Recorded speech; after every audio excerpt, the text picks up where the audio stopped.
فاسألوا أهل الذكر إن كنتم لا تعلمون.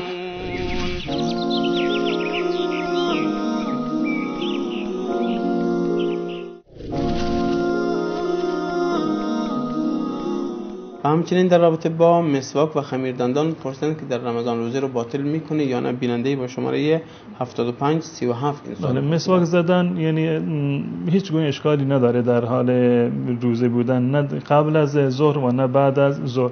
تو این مسواک به اصطلاح معروف سنتی و چوبی باشه یا اینکه خمیردندان استفاده بکنن، در هر دو صورت هیچ اشکالی نداره مسواک زدن، بلکه برعکس فضیلت هم داره. رسول الله صلی الله علیه و سلم میفرمودن لولا انا شق علی امتی لامرتم بالسواک عند کل صلاه، اگر سخت نمیشد بر امت من دستور میدادن که هر وقت نماز هر وقت وضو در واقع مسواک بزنن. این همون مسواک عادی بوده که در اون زمان هم بوده، اما مسواکی که امروزه هست به معنی خمیر دندان استفاده کردن و برای بهداشت دهان و دندان هیچ گونه اشکال شرعی نداره، منتها باید مواظب باشند که این مواد خمیر دندان رو فرو نبرند. و اگر بالفرض هم بدون قصد، که قطعا بدون قصد است، کسی عمدن چنین کاری رو نمیکنه، اگر چیزی فرو رفت و چیزی رو به اصطلاح بدون قصد بلعید، هیچ گونه اشکالی نداره، روزش صحیح است و نشکسته.